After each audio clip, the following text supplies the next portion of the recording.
Daniel exchanged a worried glance with Maria. Something serious was going on.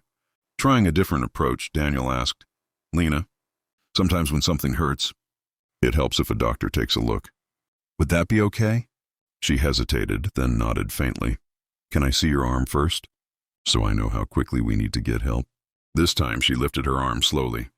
Her sleeve fell back, revealing skin that was irritated, discolored from dirt buildup, and clearly suffering from long neglect. It wasn't an injury, it was the result of living somewhere extremely unsanitary. Daniel stood up quickly. "Maria, call for medical assistance now." Maria didn't hesitate. She dialed emergency.services immediately. Lena watched their reactions with wide eyes. Daniel sat beside her again. "You're safe here. You did the right thing coming." As they waited for the paramedics, Daniel talked gently to her about simple things, trying to calm her. Occasionally she relaxed, but whenever someone walked by, she tensed again. The paramedics arrived and examined her carefully, without touching sensitive areas or asking anything overwhelming. After a few moments, one of them pulled Daniel aside and whispered, "She hasn't been living in a normal environment. This kind of skin irritation comes from long-term exposure to dirty, confined spaces." Daniel felt his chest tighten. "Any idea where the smell is from?" The medic replied, "She's been around damp, decaying material. It could be a basement, an old shed, something like that." Daniel clenched his jaw. "We'll look into it." When the medics asked Lena basic questions, she finally managed to speak more clearly.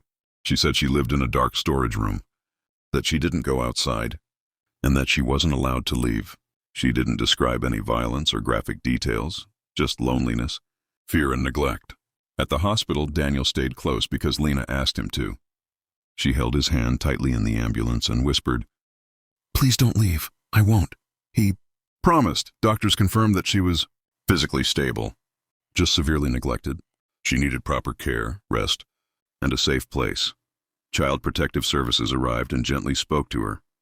She was scared, but Daniel's presence gave her comfort. She answered questions slowly, describing the place she had escaped from. Within hours, investigators were already searching for the location she mentioned before Lena left with her temporary foster caretaker. She turned to Daniel. "Thank you for helping me." He knelt beside her. "You were brave. You helped yourself first." "I was scared," she whispered. "Being brave means doing the right thing, even when you're scared," he replied, softly.